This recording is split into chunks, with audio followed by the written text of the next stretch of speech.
3। जो अपने कदमों की काबिलियत पर विश्वास रखते हैं वो ही अक्सर मंजिल पर पहुंचते हैं। नमस्कार दोस्तों, मैं अभिनंदन आपका इस जेआरएफ जंक्शन पे हार्दिक स्वागत करता हूं। आज एक नया पॉइंट ऑफ व्यू हम आप लोगों के लिए लाए हैं। जैसे अभी तक हमारे पास जेआरएफ की सीरीज चल रही थी और दिल्ली इंटरव्यू इन सब का एक्सपीरियंस शेयर चल रहे थे। अब हम इसका एक नया पॉइंट ऑफ व्यू लाए हैं जिसमें हम आपको बताएंगे how to make a good research proposal. जी हाँ, आज हमारे बीच इस कड़ी में बात करने के लिए राघवेंद्र प्रताप सिंह जी हैं। इनका रिसर्च है, ये रिसर्च कर रहे हैं और ये हमको बताएंगे कि कैसे रिसर्च के लिए एक प्रपोजल कैसे बनाएं, कैसे इस पे काम करते हैं, कैसे एक रिसर्च प्रपोजल एक अच्छा सा बनाते हैं। तो इन सब विषयों पे बात करने के लिए सर्वप्रथम आपको बहुत बहुत बधाई। आप यूनिवर्सिटी से रिसर्च कर रहे हैं Raghavendra sir. Thank you very much. तो इसमें आप थोड़ा सा कुछ बताइए कि एक रिसर्च क्या होता है, ये थोड़ा सा बताइए। देखिए, रिसर्च का मतलब होता है कि जो चीजें पहले से प्रेजेंट है उसमें हम कुछ नई डिस्कवरी करते हैं, उसको रिसर्च कहा जाता है। जी इसका नाम है रिसर्च। जी री मीन्स पुनः, सर्च मीन्स खोजना। सिर्फ इसका नाम भी है, आप नाम से भी समझ सकते हैं, रिसर्च। जो रिसर्च करने का जो बेसिक एम होना चाहिए, जो एक होता भी है किसी भी रिसर्च स्कॉलर का, वो ये होता है कि वो सिर्फ नॉलेज नॉलेज को रीड नहीं करता है, स्टडी नहीं करता, वो नॉलेज को प्रोड्यूस भी करता है। बिल्कुल। तो एक तरीके से ये एक इथिकल मोटिव भी हमारा होता है कि जब भी कोई रिसर्च कर रहा है वो सोसाइटी के लिए कुछ नॉलेज प्रोड्यूस करे, वो आने वाली जनरेशन के लिए कोई नॉलेज प्रोड्यूस करे। और नॉलेज प्रोड्यूस करने के दौरान की जो प्रक्रिया है, वो जो प्रक्रिया उसमें काफी ज्यादा दिक्कतें आती हैं, लेकिन इस सारी चीजों के बावजूद वो उन सारी प्रक्रियाओं से दौड़ता है ताकि आने वाली जनरेशन को नॉलेज प्रोवाइड किया जा सके। तो मैं ये कहूंगा कि रिसर्च एक बहुत ही जरूरी चीज है। और ये एक तरीके से मैं कहूँ आपको, नॉलेज का एक फंडामेंटल चीज है कि आप देखेंगे जितनी भी कंट्रीज हैं पूरी दुनिया में जहां भी रिसर्च का बहुत अच्छा स्कोप है, बेसिकली जो यूरोपियन कंट्रीज हैं, जी जी अमेरिकन कंट्रीज हैं, हमारे यहाँ भी बहुत अच्छा डेवलप हो रहा है, अभी डेवलपिंग स्टेज में हम लोग हैं। तो आप देखेंगे वहाँ वो सारी कंट्रीज में रिसर्च, उन सारी ही कंट्रीज में रिसर्च बहुत अच्छी हो रही है, साइंस जी के फील्ड में हो चाहे सोशल साइंस के फील्ड में हो। जी तो ये तो हम बात कर रहे थे कि रिसर्च का इंपॉर्टेंस क्या है हमारे जीवन में, हमारी जी कंट्री के लिए, और एज ए ह्यूमन लाइफ के लिए the creation of knowledge should be the ultimate motive of this all this phenomena. जी। तो यही है रिसर्च। जैसे एक कहा जाता है रिसर्च प्रपोजल, जैसे इसका पूरा हिंदी में जिसको बोलते हैं शोध प्रस्ताव। तो इससे सर आप क्या समझते हैं, इससे आप राघवेंद्र जी क्या समझ रहे हैं? देखिए, शोध प्रस्ताव बेसिकली एक प्रारंभिक चरण है। जब कोई जब कोई बच्चा या कोई स्कॉलर जब ये डिसाइड कर लेता है कि उसको किसी विशेष विषय पर रिसर्च करना है, जी फिर वो उस विषय विशेष की सामग्री का अध्ययन करता है जी और अपनी उस सामग्री से एक एक एक तरीके का एक प्रपोजल तैयार, एक प्रस्ताव तैयार करता है कि वो किस टॉपिक पर रिसर्च करना चाहता है, वो किस किस फील्ड पर रिसर्च करना चाहता है, जी उसका एरिया ऑफ इंटरेस्ट क्या है, और उससे जो जुड़ी हुई चीजें हैं, जो तो उसके टॉपिक से जुड़े हुए जो काम हैं, किस किस चीजों पर काम हो चुका है। जी तो जी बेसिकली एक मोटा मोटा आइडिया वो प्रेजेंट करता है। जो उस फील्ड के एक्सपर्ट हैं, जैसे जब किसी भी इंटरव्यू में जाता है, जो प्रोफेसर के सामने अपनी बात, अपना वो प्रपोजल रखता है, कि मुझे तो इस एक पे तरीके रिसर्च से एक करना है। प्रारंभिक चरण है, तो ये बताने कहने की कोशिश करता है कि मैं किस चीज पे काम करना चाहता हूँ।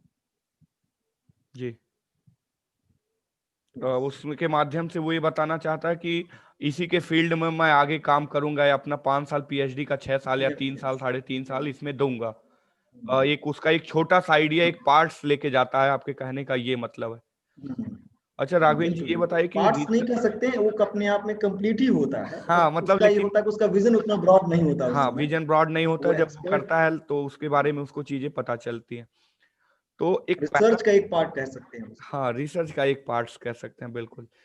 तो राघवेंद्र जी इसमें जो एक पॉइंट ये उठता है कि रिसर्च क्वेश्चंस कैसे आप रेज करें। जैसे कि रिसर्च आपको करना है तो आप कैसे क्वेश्चंस, क्या क्वेश्चन आपका बनेगा, किस पे रिसर्च करना है, तो इसको कैसे चुने कि किस पे रिसर्च करना है।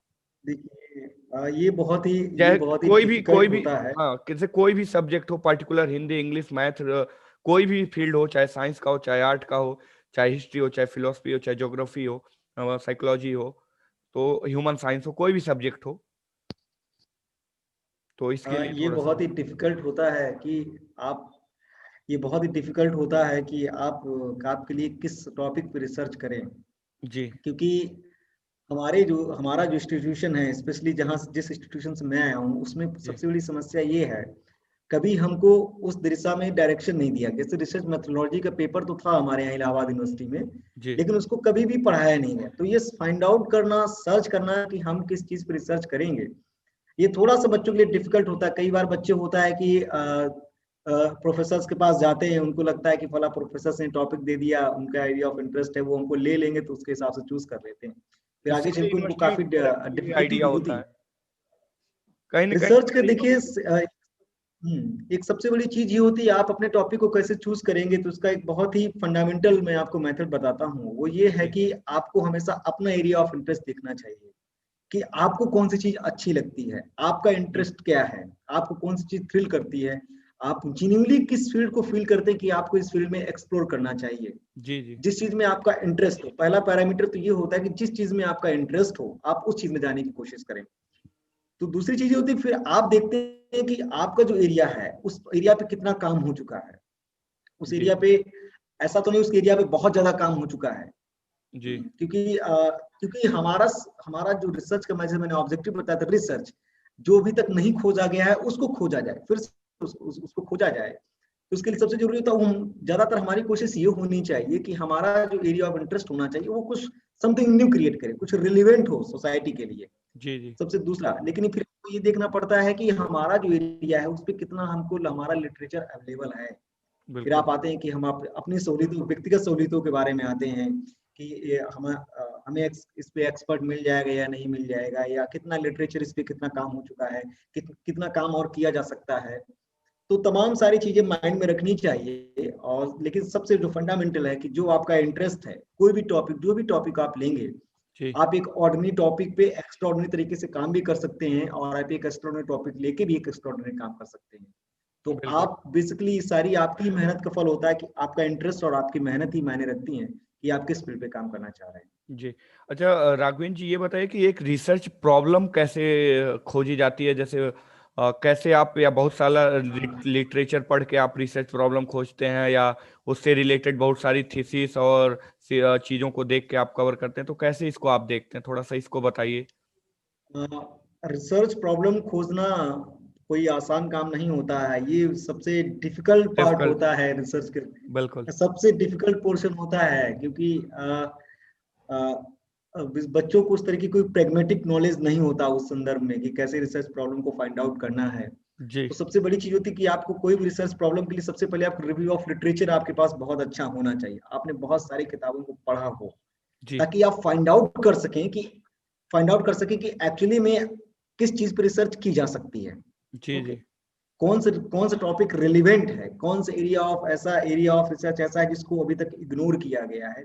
ये जब आप किसी राइटर की, जब आप किसी अच्छे अच्छे रिव्यूज को पढ़ जब आप किसी आर्टिकल को पढ़ते हैं, जब आप किसी बुक को पढ़ते हैं, तो आपको दिखता है, उसमें दिखने लगता है कि इस राइटर ने इस जगह पे काम किया है, इस एरिया में बहुत अच्छा काम किया है, लेकिन कहीं ना कहीं इस एरिया में कहीं ना कहीं ये लैग कर रहा है, कहीं ना कहीं ये चीजें यहाँ नहीं हो पा रही हैं।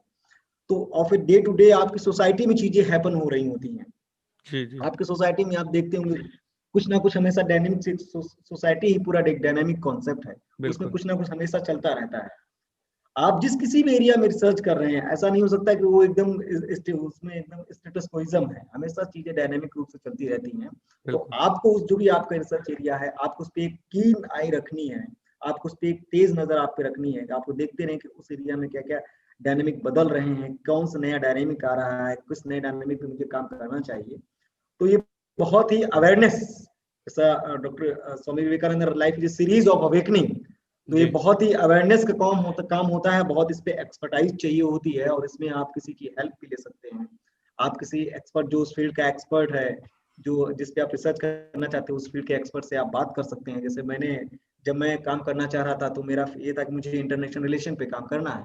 जी तो मेरे सामने बहुत सारे इशू थे कि मैं किस पे काम करूं। मैं आईआर पे काम करना चाह रहा था, तो मैं इंडिया ईरान पे काम करूं, इंडो यूएस पे काम करूं, इंडो कनाडा पे काम करूं, इंडो चाइना पे काम करूं, या फिर इंडिया नो पाकिस्तान पे प्रॉब्लम, काम बिल्कुल। करूं न्यू अप्रोच के साथ। बहुत सारे क्वेश्चंस थे। इंडो नेपाल किस फिर देश के साथ आप करना मैंने चाह रहे मैंने अपने प्रोफेसर साहब से जो है जिनके अंदर रिसर्च, मैंने उनसे राय ली हैं? और मैंने उन्होंने कहा ठीक है आप कुछ टॉपिक्स बना के लाइए। फिर मैंने उनके सामने 7-8 टॉपिक रखे। फिर जी काफी देर विचार करने के बाद उन्होंने कहा कि आप इस, उन्होंने सारी डायमेंशन मुझे समझाई कि इस फील्ड में ऐसे काम किया जा सकता है, इसमें ऐसे काम। फिर मैंने अपने हिसाब से एक प्रपोजल तैयार किया, अपने इच्छानुसार अपने विषय बनाया, और फिर मैंने जी फाइनली जो है India China geo political conflict southern Asia, मैंने इस उसको टॉपिक लिया को आपने। चूज किया। अच्छा राघवेंद्र जी, एक क्वेश्चन ये आती है कि आप पहले सबसे पहले एक प्रॉब्लम ढूंढते हैं, फिर आप क्वेश्चंस रेज करते हैं, फिर प्रॉब्लम आती है मेथोडोलॉजी की। ये भी एक थोड़ा सा हाँ बच्चे समझ नहीं पाते, क्योंकि पीजी के दौरान इस तरह उनका कुछ होता नहीं है, क्योंकि बहुत सारे बच्चे एमफिल नहीं करते हैं। जो एमफिल करते हैं वो रिसर्च मेथोडोलॉजी अच्छे से समझते हैं। तो बहुत सारे बच्चे एमफिल जो नहीं करते हैं डायरेक्ट पीएचडी में एडमिशन लेते हैं। तो उनके लिए तो आप मेथोडोलॉजी के बारे में थोड़ा सा बताइए कि क्या होती है मेथोडोलॉजी, और इसको कैसे चूज करते हैं, या कैसे इसका अप्रोच कैसा करते हैं इसको। देखिए मेथोडोलॉजी जो होती है, ये बात जी आपने पहली बात मैं आपको समस्या बताता हूँ उनको क्यों ये सब प्रॉब्लम्स क्यों राइज होती है। जैसे मैंने आपको बताया कि पीजी के स्तर पर रिसर्च मेथोडोलॉजी का एक पेपर तो था हमारे यहाँ, लेकिन कभी उसको अच्छा किसी ने पढ़ाया नहीं। अच्छा। तो ये समस्या वाजिब है कि ये समस्याएं आपके सामने जरूर पेश होंगी कि आपको रिसर्च मेथोडोलॉजी से रिलेटेड समस्याएं जरूर आती हैं। तो जी मैं उस बारे में ये कहना चाहूंगा, बेसिकली हमको समझना है कि रिसर्च मेथोडोलॉजी है क्या। जी जैसे किसी भी काम को करने की एक सिंपल है, किसी भी काम को करने की एक मेथोडोलॉजी होती है, एक एथिक्स होती है। वैसे ही रिसर्च की भी करने की भी एथिक्स होती है कि आप जो रिसर्च का टॉपिक ले रहे हैं उस पे आप किस किस फैक्ट को रखेंगे, आप उन फैक्ट को कैसे अरेंज करेंगे, आप किस किस मेथड्स को यूज करेंगे। आप ऑब्जर्वेशन मेथड यूज करेंगे, आपकी स्टडी पार्टिसिपेंट ऑब्जर्वेंट स्टडी होगी, इथनोग्राफिक स्टडी होगी। जैसे आप ट्राइब पे वर्क कर रहे हैं तो आपकी बेसिकली आप उसमें बहुत सारी, या आप सर्वे करेंगे या आप इंटरव्यू करेंगे, या जी जी आपकी स्टडी में प्राइमरी डेटा ज्यादा होना चाहिए या सेकेंडरी ज्यादा डेटा की ज्यादा जरूरत होगी। तो ऐसे बहुत सारे चरण होते हैं। तो बेसिकली अब मैं इसके लिए सजेस्ट करूंगा कि आप एक कोई पतली सी किताब, कोई एक पतली एक चैप्टर आप किसी रिसर्च मेथोडोलॉजी में पढ़ सकते हैं। रामचंद्र गुहा राम एक रामचंद्र करके आती है बुक, उसको पढ़ सकते राम। आप जो है रजनी कोठारी साहब की एक बुक आती है रजनी रिसर्च मेथोडोलॉजी। आप मेथोडोलॉजी एक के लिए। बेसिक आइडिया, हाँ बेसिक है। जी जी रजनी कोठारी साहब की आती है रिसर्च मेथोडोलॉजी, एक राम जी की भी आती है। आप दो राइटर्स की जो है आप ले सकते हैं। जी एक जी बेसिक आइडिया आपके पास होना चाहिए कि आप जो करने जा रहे हैं वो कैसे करेंगे। जी तो ये सारी चीजें हैं। और जैसे मेरा आईआर पे काम है तो बेसिकली मैं जो है कंपैरेटिव मेथड भी यूज करता हूँ, हिस्टोरिकल एनालिसिस के मेथड भी, कंटेंट एनालिसिस के मेथड भी यूज करता हूँ। जी जी तो ये सारी चीजें हैं, और ये सारी चीजें जब आप जानते रहेंगे इसके लिए जरूरी, तो आपके लिए बहुत आसान हो जाता है रास्ता। जी जी। तो ये सारी चीजें आपको पढ़नी पड़ेंगी, एक अच्छा बार आपको देखना पड़ेगा। जी जी राघवेंद्र जी, अच्छा ये थोड़ा सा बताएंगे, एक्चुअली मेथड और मेथोडोलॉजी में भी थोड़ा सा होता है, तो इस पे कैसे आप देखते हैं। मेथड और मेथोलॉजी में जो सबसे बड़ा देखिए मेथोलॉजी एक बहुत बड़ा टर्म है। जी जी, एक इसमें मेथोलॉजी मेथड आप आ कह जाता सकते है। हैं कि एक तरीके से, हाँ मेथड के अंदर मेथोलॉजी आता है। जी जैसे जी मैंने आपको कहा, मैंने आपको बताया कि जो है आपने कोई रिसर्च के। मेथोलॉजी एक ब्रॉड आपने लिया। जी जी यस यस। जैसे मेथड्स आप कह सकते हैं कि मैं इस तरीके की, मैं सर्वे सर्वे मेथड यूज हाँ करूंगा, हाँ मैं पार्टिसिपेंट ऑब्जर्वेंट का ऑब्जर्वेशन स्टडी का मेथड यूज करूंगा। तो ये, हाँ हाँ लेकिन ये सब एक पार्ट होते हैं मेथोलॉजी का ही। तो हाँ मेथड्स आप कह सकते हैं कि एक तरीके से मेथोलॉजी के अंदर वाले, आप एक अप्रोच है मेथोलॉजी, आप इस अप्रोच के साथ उसको अप्लाई करेंगे। लेकिन मेथड्स आपको बताता है कि आप इस पर्टिकुलर काम को कैसे करेंगे। बिल्कुल। अच्छा राघवेंद्र जी, जैसे कि इस तरह देख सकते हैं, जैसे एक शोध प्रस्ताव जो आपका रिसर्च प्रपोजल, और एक जो रिसर्च है आपका पूरा, तो इस तरह से आप देख सकते हैं हम कि मेथड छोटा सा पार्ट्स है, और मेथोडोलॉजी उसका पूरा होलिस्टिक अप्रोच है। हाँ वो होलिस्टिक अप्रोच है। बिल्कुल। अच्छा राघवेंद्र जी, इसमें जैसे टॉपिक तो आपने बताया चुनने का, कि टॉपिक कैसे चुनते हैं, कि इंटरेस्ट पे चुनते हैं, कैसे चुनते हैं, टॉपिक किस तरह चुना जाए, कि काम किस पे टॉपिक हो गया है, किस तरह देख सकते हैं आप, जैसे किसी भी सब्जेक्ट का कोई बंदा काम है। देखिए, हाँ किसी भी सब्जेक्ट का कोई भी रहे, देखिए जी जो पहली प्रायोरिटी होती है कि आपका, पहले आप डिसाइड कर लीजिए कि आपका फील्ड क्या है। फिर आते हैं जी कि अब हम, मेरा टॉपिक क्या होना चाहिए, मुझे किस एक पर्टिकुलर टॉपिक पे काम करना चाहिए। जी तो उसके लिए सबसे जरूरी चीज ये होती है कि आपके पास रिव्यू ऑफ लिटरेचर होना चाहिए।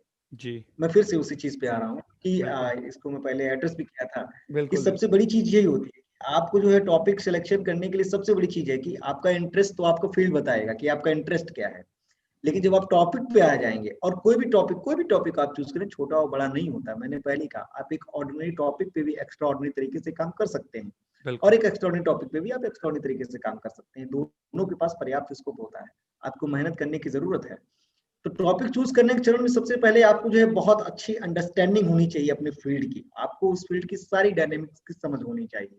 जी, जी, क्या अगर मान लीजिए कोई बच्चा आईआर पर रिसर्च करना चाहता है, तो आईआर में मान लीजिए वो सदर्न एशिया पर रिसर्च करना चाहता है, इंडिया चाइना के बीच रिसर्च करना चाहता है, तो उसको सब कुछ पता होना चाहिए कि चाइना किस तरीके से चीजों को बिल्डअप कर रहा है, या उसका वन बेल्ट वन रोड जो इनिशिएटिव है, जी, उस पे कैसे कहाँ कहाँ कहाँ वो अपने पोर्ट्स को एस्टेब्लिश कर रहा है, और किस तरीके से इंडिया को घेर रहा है, या इंडिया का उस पर क्या रिएक्शन है, या अमेरिकन जो एक्सटर्नल पावर्स हैं, रशियन और अमेरिकन पावर्स का इस पे क्या रिस्पॉन्स है, या जी, जो हमारी नेबरिंग कंट्रीज हैं, वो क्यों इंडिया को पार्टिसिपेट, वो इंडिया को सपोर्ट ना करके कुछ दूसरी चाइना को, जैसे नेपाल की बात हो जाए, या मालदीव की बात हो जाए, श्रीलंका की बात हो जाए, क्यों हमारे धीरे धीरे वो हमारे पक्ष से, हमारे हाथों से निकल रहे, क्योंकि हमारा नेचुरल इन्फ्लुएंस जी, समझा जी, जाता है। मैं आपको अपने सब्जेक्ट के माध्यम से समझाने की कोशिश कर रहा हूँ बिल्कुल, कि बिल्कुल, कैसे आपको टॉपिक, जब आप ये सारी डायमेंशंस को, जब आप सारी डायनेमिक्स को जानते रहेंगे, तो जी, आपको ये पता चलेगा कि मुझे किस पे काम करना चाहिए, किस पे तो आपको ज्यादा आसानी होगी अपने आप टॉपिक पे, और फिर आप रियल में ये फील करेंगे कि मुझे किस पे काम करना चाहिए। करना है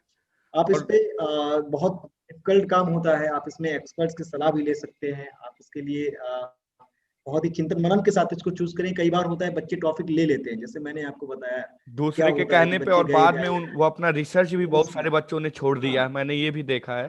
बाद में वो ऐसा रिसर्च भी छोड़ टॉपिक भी ले देते लिए हैं, बाद में उनको लगता है कि बहुत हैं। डिफिकल्ट है, इस पे रिसर्च सामग्री मौजूद नहीं है, या जी, इस पे जी, मान लीजिए कि मुझे जो है अप्रोप्रिएट इस पे टाइम नहीं दे पा रहा हूँ, बहुत सारी समस्याएं आती हैं। जैसे एक कई बार एक छोड़ देते हैं, कई बार होता है चेंज करते हैं। बिल्कुल, जैसे मैंने भी एक दो लोगों का देखा है कि वो इंटरेस्ट 5 साल आपको एक्चुअली अपना इंटरेस्ट भी उसमें बनाए रखना है। आपको कंटिन्यूटी 5 साल की, 6 साल की बनाए रखनी है, या साढ़े 3 साल की, आपको एक कंटिन्यूटी भी बनाई रखनी है। तो एक आप कोई इस तरह का टॉपिक नहीं ले सकते कि जिसमें आपको बोरिंग फ़ील हो। तो कहीं न कहीं इंटरेस्ट की भी एक बिल्कुल इसमें बिल्कुल ज़बरदस्त भूमिका है। साथ ही साथ आप ये सब भी चीज़ें देख सकते हैं कि किस फ़ील्ड में काम हुआ, किस फ़ील्ड में नहीं हुआ है, कौन-सा इसमें नया अप्रोच बनेगा। कई सारे फैक्टर्स आपको देखने होते हैं एक रिसर्च बिल्कुल बिल्कुल। प्रपोज़ल बनाने से पहले। अच्छा राघवेंद्र जी, ये हमको थोड़ा-सा टाइम को लेके आप क्या कहते हैं कि एक रिसर्च प्रपोज़ल, जैसे अभी मान लीजिए मुझे 2 महीने में रिसर्च प्रपोज़ल जमा करना है या 1 महीने में करना है, तो इसको आप कैसे देखते हैं कि कितने समय में एक रिसर्च प्रपोज़ल बनाया जा सकता है, या कि पीजी के दौरान से ही रिसर्च प्रपोज़ल पे काम शुरू कर दिया जाए? कैसे इसको आप देखते हैं? थोड़ा-सा इस पे बताइए। तो देखिए, रिसर्च प्रपोजल की जो प्रक्रिया है, जी। वैसे तो एक पूरा आपका जो आपने जितना भी नॉलेज आपने ग्रहण किया है, वो आपके साथ रहता है, और आप वो सारी चीजें आपको हेल्प करती हैं। जी, एक जी। अनवरत चलने वाली, एक निरंतर चलने वाली प्रक्रिया होती है। आपने देखिए, रिसर्च प्रपोजल में बहुत सारे, कई सारे पार्ट्स बनते हैं, मेथोडोलॉजी होता है, रिव्यू ऑफ लिटरेचर होता है, आपका जी, जो है ऑब्जेक्टिव्स होते हैं, हाइपोथेसिस होता है, देन आफ्टर आपका चैप्टराइजेशन होता है। जी। फिर और बहुत सारे और भी चीजें इंक्लूड होती हैं। तो आप देख रहे हैं कि लगभग जाके मिला के कुछ 10, लगभग 10 मोटे मोटे जो आपके बनते हैं, जाके सब स्ट्रक्चर्स बनते हैं रिसर्च प्रपोजल के अंदर। अगर मैं उनको ये मान के चलूं, अगर आप एक सेगमेंट पे अगर आप मान लीजिए एक हफ्ता भी देते हैं, तो लगभग 70 डेज लगता है समय। जी, लेकिन चूंकि फॉर्मली हमारे पास इतना, आप कहें कि 70 डेज एक रिसर्च प्रपोजल के लिए अगर हम दे रहे हैं, तो आप कहेंगे कि ये तो बहुत ज्यादा हम दे रहे हैं उसको। लेकिन ये है कि हमें जो है, हम सारी चीजों को एक साथ थिंक करते रहें, आपको जी, अलग अलग थिंक नहीं करना है। उसकी एक स्ट्रेटजी होती है, आप किसी अपनी कॉपी पे लिख लीजिए, रिसर्च मैथोलॉजी हम ये यूज करेंगे, जी, हाइपोथेसिस हमारी ये रहेगी, ये जी, हमारी रहेगी, ताकि सारे जितनी भी चीजें उसमें सब स्ट्रक्चर्स जो उसके बन रहे हैं, आप उन सारे सब स्ट्रक्चर को साइमल्टेनियसली एक साथ थिंक कर सकें, बिल्कुल। और जो भी आपके दिमाग में आ रहा है तुरंत में आप उसको नोट कर सकें। तो ऐसे जब आप करेंगे, तो आपको बहुत कम समय में और एक बहुत अच्छा रिसर्च प्रपोजल बन जाएगा। जी, जी, तो मुझे लगता है कि एक अच्छा रिसर्च प्रपोजल बनाने के लिए कम से कम नहीं तो आपको 1 महीने का समय इन्वेस्ट करना पड़ेगा, करना पड़ेगा, कम बिल्कुल। से कम 1 महीने। और कॉन्सेप्ट पे काम करते हुए आपको वो चीजें देखनी है कि कॉन्सेप्ट पे उसके आपकी कितनी हाँ पकड़ बिल्कुल है। बिल्कुल अच्छा राघवेंद्र बिल्कुल जी, बिल्कुल। थोड़ा सा प्रारूप भी अगर आप बता सकते हैं कि एक शोध प्रस्ताव कैसे बनता है। जैसे सर्वप्रथम आप एक क्वेश्चंस प्रॉब्लम आप खोजते हैं, फिर क्वेश्चंस रेज बिल्कुल करते बिल्कुल हैं। तो थोड़ा सा इस पे थोड़ा सा बताइए बिल्कुल। कि कैसे इसको देखते हैं। अ, देखिए जैसे सर्वप्रथम हम सारी एक चीजें मैं लगभग लगभग बता चुके हैं आप, लेकिन एक शार्ट टर्म में, जैसे कि सर्वप्रथम आप एक प्रॉब्लम रेज करते हैं कि ये प्रॉब्लम इस फील्ड में है, हम्म, और उससे पहले मुझे बिल्कुल लगता है कि बिल्कुल आप बिल्कुल पहले अपना पीजी का सब्जेक्ट डिसाइड करते हैं कि किस सब्जेक्ट से आपको पीजी किया है। फिर उसमें आप एरिया बिल्कुल ऑफ बिल्कुल बिल्कुल इंटरेस्ट बिल्कुल देखते हैं। फिर आप उसमें जब बिल्कुल बिल्कुल एरिया ऑफ बिल्कुल इंटरेस्ट देखते हैं तो उसका एक बहुत छोटा सा पार्ट आप उठाते हैं। फिर उस पार्ट्स में आप बिल्कुल बिल्कुल बिल्कुल ये देखते हैं कि प्रॉब्लम हमने क्या है इसमें, आप क्या उसमें नया बिल्कुल करेंगे बिल्कुल कि उस पे काम कौन सा ऐसा पार्ट है कि बड़े बड़े रिसर्चरों ने या बड़े बड़े जितने भी विद्वान हैं वो काम उस पे नहीं कर पाए, बाय किसी भी रीजन से वो रह गया है, या उसके अप्लाइड वे में काम करना, या उसके कॉन्सेप्ट वे में काम करना, या उसकी थ्योरी में काम करना है। तो ये सारी चीजें भी उसके बाद देखना है। फिर आप क्वेश्चंस पे आते हैं कि प्रॉब्लम जब आप जनरेट कर दिए तो आपके क्वेश्चंस क्या रेज हो रहे हैं। आप कह रहे हैं ये प्रॉब्लम हुई, हमने देखा, तो फिर आप क्वेश्चंस रेज करते हैं। हम्म, फिर उसको थोड़ा सा एक बताने का एक होलिस्टिक व्यू बताइए कि कैसे हम 5 मिनट में, 2 मिनट में जैसे समराइज करिए कि कैसे लड़का एक अपना प्रपोजल लिखे, जैसे देखिए प्रस्तावना। जो अ, सबसे पहला जी। हाँ बिल्कुल बिल्कुल बिल्कुल, आप समझ रहे हैं आपकी बात को। जी। देखिए सबसे पहला जो काम होता है, मैं आपको एक क्रम होता है कि चीजें क्रम में होती हैं, तो मैं वो जी। हो जी। सकता है मेरा क्रम थोड़ा सा आपको ऊपर नीचे हो जाए। जी। जी। सबसे पहले हम किसी भी चीज को लिखते हैं तो सबसे पहला जो हमारा काम होता है, हम अपनी बात को इंट्रोड्यूस करते हैं बिल्कुल। कि हम क्या करना चाह रहे हैं। तो इंट्रोड्यूस करने से इंट्रोडक्शन निकलता है। जी। जी। यानी ये है कि हम सबसे पहले इंट्रोडक्शन लिखते हैं। कोई भी सब्जेक्ट आप ले रहे हैं, बिल्कुल। आपने टॉपिक डिसाइड कर लिया, प्रॉब्लम डिसाइड कर ली कि मुझे इस पे काम करना है, अब आप क्या करेंगे, आप एक इंट्रोडक्शन लिखेंगे। आप उसको कोशिश करिए कि जैसे कि शेक्सपियर ने कहा है, brevity is the soul of wit, जो है संक्षिप्तता जो है बुद्धिमत्ता की जो है निशानी है। जी। जी। ओके, तो आप कोशिश करिए कि जितना कम से कम शब्दों में आप लिख सकते हैं और इफेक्टिव लिख सकते हैं, अपनी बात कह सकते हैं। जी। कई जी। बार मैंने देखा है कि बच्चे 20-20 पन्ने की इंट्रोडक्शन ही लिखते हैं। तो बिल्कुल। उतना उतना लेंदी आपको करने की जरूरत नहीं है। आप जितना उसको शॉर्टेस्ट मीन में जो है अपनी अपनी बात को रख सकते हैं, उतनी कोशिश करनी चाहिए आपको। क्योंकि एक वो डिपेंड करता है कि कई बार जो आप जो है छोटा से छोटा, मान लीजिए आपको बनाने में, तो मैं तो प्रेफर करता हूँ, मैंने तो 10 पेज में ही बनाया था सब कुछ, और मुझे जी। लगता है 10 पेज भी ज्यादा ही है। जी। उससे भी छोटा अगर आप कर सकते हो तो ज्यादा अच्छा है। जी। बिल्कुल। आप अपनी 1-2 पेज में ही अपनी बात, सारी बात कह दीजिए। देन आफ्टर फिर आप रिव्यू ऑफ लिटरेचर दे दीजिए, क्योंकि जी। आप जी। शोध प्रस्ताव जब दे रहे होते हैं तो एक रिव्यू ऑफ लिटरेचर बहुत ब्रॉड चीज होती है, कई सारे आप बहुत सारी चीजों को एक्सपेक्ट करें, लेकिन फिर भी आप कोशिश करिए कि एक एक या 1.5 पन्ने में उसको भी समेटने की, 2 पन्ने में उसको भी समेटने की कोशिश करनी चाहिए, क्योंकि बेसिकली जी। ये दो चीजें होती हैं, रिव्यू ऑफ लिटरेचर और इंट्रोडक्शन, ये सबसे ज्यादा स्पेस आपका लेती है। जी। जी। देन आफ्टर फिर बात करिए, आप जो है ऑब्जेक्टिव्स अपने लिखेंगे, आपके रिसर्च में आप अपने रिसर्च के माध्यम क्यों करना चाह रहे हैं, उसके ऑब्जेक्टिव्स क्या है, आपके स्टडी के सिग्निफिकेंस क्या है आपके रिसर्च का, आप उसमें क्या फाइंड आउट करेंगे, तो वो सारे ऑब्जेक्टिव्स आप लिखेंगे। देन आफ्टर आपका रिसर्च मेथोलॉजी है, आप इस स्टडी के दौरान कैसी मेथोलॉजी यूज करेंगे, आप इसको हिस्टोरिकल एनालिटिकल यूज करेंगे, आप इसमें कंपैरेटिव यूज करेंगे, आप इसमें मेथड इंटरव्यू भी यूज करेंगे, और आप इसमें कौन कौन से आपके प्राइमरी सोर्सेस होंगे, कौन कौन से आपके सेकेंडरी सोर्सेस होंगे, आप प्राइमरी सेकेंडरी सोर्सेस भी दिखा सकते हैं। देन आफ्टर फिर आप आएंगे, हाइपोथेसिस बनाएंगे, आप एक प्रेडिक्शन करते हैं। हाइपोथेसिस बेसिकली एक टेंटेटिव स्टेटमेंट होता है, जी। जो आप अपनी, जो आपकी रिसर्च का बेस होता है, और आप उसको उसके आधार पर अपना काम करते हैं, उसको आधार। देन आफ्टर आप आते हैं, आपका जो है चैप्टराइजेशन है, आपकी जो पूरी स्टडी है जी। उसको आप सब चैप्टराइजेशन करते हैं, उसके आप चैप्टर्स बनाते हैं कि बेसिकली 5 और 7 का होता है, 5-7 का कॉन्सेप्ट होता है, लेकिन आप कितने भी चैप्टर बना सकते हैं, कोई जी। वो जी। नहीं। आप जितना ज्यादा बढ़िया काम करेंगे आप ज्यादा भी बना सकते हैं। कम वो भी मायने कर। नहीं रखता आप कितने चैप्टर बना रहे हैं, मायने ये रखता कि आपकी स्टडी की जो क्वालिटी है वो कितनी अच्छी है, आपकी जी। रिसर्च जी। की क्वालिटी कितनी अच्छी है। तो आप उसमें सब चैप्टराइजेशन करते हैं, आप अपने हिसाब से उसको चैप्टर्स बनाते हैं, जितने भी आप 7 और 8 जितने भी चैप्टर बनाना चाहें। देन आफ्टर आप उसको एक कंक्लूजन देते हैं, और सबसे जरूरी चीज होती है बाद में आप एक बिब्लियोग्राफी भी ऐड करते हैं, जी। जी। कि आपने जो भी यूज किया है, आपने जो भी रेफरेंसेस डाले हैं, आपने कौन कौन सी बुक्स पढ़ी, या मान लीजिए आपने कोई रेफरेंस दिया तो उसको भी आप दिखा सकते हैं। जी जी तो ये सारे चरण हैं, मुझे लगता है मैंने सारे कवर कर दिए हैं, ब्रॉड ब्रॉड बिल्कुल जो रिसर्च के चरण हैं, बिल्कुल बिल्कुल। जो एक प्रपोजल के चरण ब्रॉड कैसे बड़े एक बड़े चरण हैं, मैंने सामान्य आपको बताया। प्रपोजल से एक अच्छा प्रपोजल कैसे बनाया जाए, आपने कोई अच्छे रूप से बताया। बिल्कुल। अच्छा, कोई बुक लिस्ट भी ये बता हम्म। सकते हैं कि कैसे बुक को चूज किया जाए, या कैसे मतलब बुक पे काम आ, किया आ, जाएगा। जैसे आपने अभी रिसर्च बिल्कुल बिल्कुल। मेथोडोलॉजी के लिए एक दो बुक बताई, तो ऐसे कुछ किया जा हाँ हाँ, सकता है, तो जैसे सब्जेक्ट हो उस हिसाब से चीजें की जा सकती हैं। बिल्कुल बिल्कुल बिल्कुल। जैसे मान लीजिए कि आप जो है, मैं आपको अपने एग्जाम्पल समझाने की कोशिश करता हूँ। बिल्कुल मैं साउथ एशिया पे काम कर रहा हूँ, तो मुझे पता है कि साउथ एशिया में अच्छे अच्छे जो अच्छे एक्सपर्ट हैं वो कौन हैं, उनकी अच्छी एक्सपर्ट की बुक्स कौन सी आई है मार्केट जी में, जी जी और किस एक्सपर्ट का बहुत अच्छा काम है।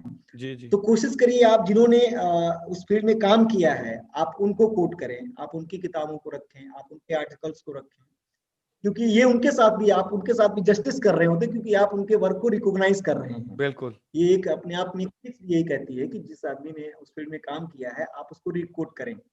तो आप ये कोशिश करते रहिए कि आप न्यूज़पेपर पढ़ते रहें डेली। आप जो है अक्सर किताब बुक्स वगैरह में न्यूज़पेपर वगैरह में बुक्स का रिव्यू वगैरह आता रहता है, अच्छे अच्छे स्कॉलर्स का रिव्यू राइटर्स आता के बुक रहता है, जी आपके फील्ड से रिव्यू आता रहता है। आप गूगल पे सर्च कर सकते हैं, आप डाल सकते हैं, आप देख सकते हैं कौन सी किताब अच्छी है, किसको कोट करना चाहिए, कौन से राइटर का बहुत अच्छा काम है इस फील्ड पे। तो इस तरीके से आप अपनी एक बिब्लियोग्राफी तैयार कीजिए, और आपके फील्ड से टोटली आपके फील्ड से रिलेटेड होनी चाहिए, जी जी और फील्ड से भी रिलेटेड होनी चाहिए। देन आप कोशिश करिए कि आपके टॉपिक के बहुत ही नियर अबाउट होनी चाहिए वो, जी जी जितना हो सके वो आपके टॉपिक के नियर हो, जितनी जी रिलेवेंट आप रिलेवेंट तरीके से रिलेवेंट आपका काम होगा, उतनी उसकी क्वालिटी आपकी इंप्रूव होती जाएगी। जी जी खैर, आप जब प्रपोजल बनाते हैं तो ये एक्सपेक्ट किया जाता है कि आप अभी उसमें एक्सपर्ट नहीं है, तो बहुत हार्ड एंड फास्ट उसका रूल नहीं है कि आप एकदम बहुत ही एक परफेक्ट बिब्लियोग्राफी या परफेक्ट आप जो है रिव्यू ऑफ बना लिटरेचर सकते हैं प्रिपेयर बिल्कुल। करेंगे।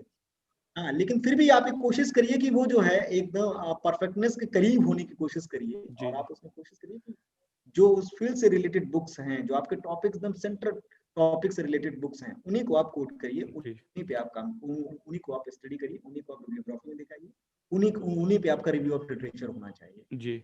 अच्छा राघवेंद्र जी, एक वर्ड लिमिट पे थोड़ा सा बताइए। जैसे कि दिल्ली का जो इंटरव्यू होता है उसके दो तरीके के वर्ड लिमिट लिखते हैं।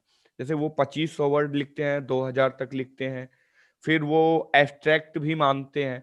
तो वर्ड लिमिट को लेके आपका क्या कहना है? जैसे कहीं पे 500 वर्ड का मांगते हैं, कहीं पे 1000 का। तो वर्ड लिमिट को आप कैसे देखते हैं, थोड़ा सा इस पे बताइएगा। वर्ड लिमिट एक्चुअली बच्चे परेशान हो जाते हैं, उनको लगता है कि 2500 वर्ड अगर हमसे कहा है तो हम 24 ना लिखें, या इन द सेंस अगर आपका अच्छा रिसर्च प्रपोजल बना रहे हैं तो 800 वर्ड भी इनफ है, मुझे जो लगता है। थोड़ा सा आप अपना व्यू देखिए बताइए। देखिए रिसर्च प्रपोजल जो होता है, ये आपने कहा 2500 वर्ड का और 500 वर्ड का, तो उसमें ये होता है कि देखिए, ऐसा कोई हार्ड एंड फास्ट रूल नहीं है कि अगर आपका बिल्कुल 100-150 वर्ड अगर एक्स्ट्रा हो जाएगा और 100-150 वर्ड अगर आपका कम कम। रहेगा, तो वो एक कंसिडर किया जाता है कि चलिए ठीक है, एक नियर अबाउट जी आप जी मान लीजिए एक एवरेज लेके चलते हैं कि भाई एक एक पेज पे जो है 200 वर्ड आ जाता है, या 250, या जो भी आपका है, जो भी जी उसका, जी। वो तो इस समय तो बेसिकली टाइप्ड ही मांगते हैं, जो भी रिसर्च पेपर जहां भी मांगा जाता है टाइप्ड ही मांगा जाता है। बिल्कुल तो ये आसान होता है कि आपके कितने वर्ड हो गए, आप उसको काउंट भी कर सकते कम। हैं। बिल्कुल बिल्कुल और जहां तक ये तो आप उसको जो है अगर 500 वर्ड में मांगा गया है, तो एब्सोल्यूट सी बात है, हमारे यहाँ तो बेसिकली सब 2000 2000 वर्ड में मांगते हैं हमारे यूनिवर्सिटी में। ऑडियो वगैरह में आपने ये कहा दो ढाई 2500 हजार ही वर्ड मांगते हैं बिल्कुल। मांगते हैं। जेएनयू का हाँ, भी यही है। 2000 वहां भी मांगते हैं कहीं। जी। कुछ हाँ, यूनिवर्सिटीज में 500 वर्ड 500 का 1000 अगर, मांगते हैं, अलग अलग है। हाँ, 500 वर्ड, 1000 का वर्ड, 500 तो काफी कम हो जाएगा, अपनी बच्चे को भी बिल्कुल बात कर लेंगे। फिर भी अगर वो कह रहे हैं तो ये है कि उसका मतलब, फिर आप उसी रेशियो में चीजों को बहुत शॉर्ट करते चले जाइए, और जी जी डायरेक्ट अपनी बात पे आ जाइए। आप उसमें जो है बहुत छोटी छोटी बातें, आप जैसे उस चीज जिस बात को आप 10 लाइनों में कह रहे थे, आप कोशिश करिए उसको 2 शब्दों में, 2 लाइनों में कहने की कोशिश करिए, जी उसी को जी और समराइज करते चले जाइए। तो जी ऐसे आप कर सकते हैं। जो आपका बेसिक आइडिया है रिसर्च का, अगर कम वर्ड्स में मांग रहा है, तो आपकी कोशिश होती है जो बेसिक आइडिया है, जो बेसिक एक बहुत बेसिक आइडिया है, आप उसको बिल्कुल भी एक्सप्लेन करने की एक तरीके से कोशिश ना कीजिए। आपका एक जी। बेसिक आइडिया कवर हो जाए, तो इस आप उतना उसको कम और ज्यादा भी कर सकते हैं अपने हिसाब से। तो बिल्कुल। वो कोई, मुझे लगता है कोई इशू बहुत बड़ा नहीं होना चाहिए, इतने जी भी जी वर्ड में मांग रहा है वो। जी। अच्छा ये तो राघवेंद्र आपके जी। हाथ की बात है, आप जी। डिक्रीज राघवेंद्र और जी डिक्रीज आप। कभी भी कर सकते हैं। बिल्कुल, बिल्कुल। राघवेंद्र जी ने आपने जैसे होलिस्टिक रूप से एक बनाया कि how to make a good research proposal, तो जो आगामी छात्र होंगे या जो भविष्य के बच्चे या बच्चियाँ जो इस फ़ील्ड में रिसर्च करना चाहेंगे, उनके लिए एक अच्छा आपने आइडिया दिया। और राघवेंद्र जी हमारे चैनल पे आपको आने के लिए बहुत-बहुत धन्यवाद। थैंक धन्य यू वेरी मच। नमस्कार। नमस्कार, नमस्कार।